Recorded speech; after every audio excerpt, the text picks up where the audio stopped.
செக்ஸில் வந்து சில நேரம் ஒரு பார்ட்னருக்கு ஆர்வமே இல்லாமல் போயிடலாம். அதுவும் பர்டிகுலராக பெண்கள் மெனோபாஸ் ஆகும்போது பெரும்பாலான பெண்களுக்கு ரொம்ப வெகுவாக ஆர்வம் குறையும் ஹார்மோன் மாற்றத்தினால. ரொம்ப குறைவான பெண்களுக்கு செக்ஸ் ஆர்வம் அதிகமாகும். ஏன்னா கர்ப்பமாக மாட்டோம், எந்த பிரச்சனையும் இல்லைன்றதுனால. ஆனால் இப்படி ஒரு பெண் வந்து செக்ஸ்லேருந்து விட்ரா பண்ணலாமா? கூடாது. ஏன் அப்படின்னா, உங்களுக்குள்ள உறவுகள் கணவன் மனைவி உறவுன்னு எடுத்துக்கிட்டிங்கன்னா, ஒன்று ஒருத்தருக்கு ஒருத்தர் மரியாதையாக அன்பு செலுத்துறது, மரியாதையோட அன்பு செலுத்தணும். அது ரொம்ப ரொம்ப முக்கியம். அந்த அன்பு இல்லாத வாழ்க்கை ஒரு வெறுமனான காதல் லவ் இல்லாத வாழ்க்கைக்கு இதாகிடும். அடுத்து முக்கியமான ஒரு பங்கு செக்ஸ். உங்களை 2 பேரையும் இணைக்கக்கூடிய முக்கியமான ஒரு விஷயம் வந்து செக்ஸ். நீங்கள் அதை மறுக்கிறீங்க அப்படின்னா அது கடுமையான மன உளைச்சலை உங்கள் பார்ட்னருக்கு ஏற்படும். அது வந்து உங்கள் உறவில் மிகப்பெரிய விரிசல்களை ஏற்படுத்தலாம். வேறு சில சிக்கல்களை கொண்டு வரலாம். வேற ஒருத்தரோட தொடர்பு வரும்போது அவங்களோட அவர் தொடர்பு ஏற்பட்டு உறவுகளை அவர் கண்டினியூ பண்ணக்கூடிய வாய்ப்புகளும் இருக்குது. அதுக்காக இல்லை, பொதுவாக உங்களுக்கு சாப்பாடு கொடுக்காம கணவர் வந்து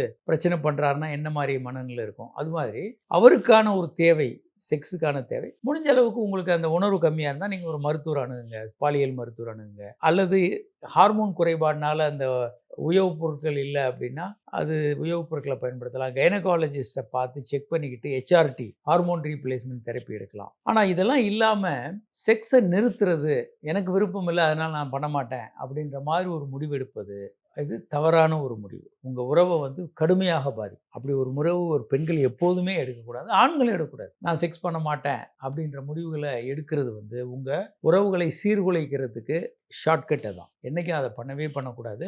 உங்களுக்கு உள்ள பிரச்சனைகள் இருந்ததுன்னா நீங்கள் இந்த உலகத்தில் தனியாக இல்லை, கண்டிப்பாக மருத்துவர்கள் அணுகுங்க, பாலியல் மருத்துவர்கள் அணுகுங்க. இல்லை உங்களுக்கு கைனக் பிரச்சனை இருந்தால் கைனகாலஜிஸ்ட் அணுகுங்க. இதற்கான தீர்வுகள் இருக்குது. சரி செய்து கொண்டு அன்பு செலுத்துறதும் தாம்பத்திய உறவில் ஈடுபடுறதும் இணைந்து வாழ்கிறதும் ரொம்ப ரொம்ப அத்தியாவசியம் திருமண உறவுக்கு.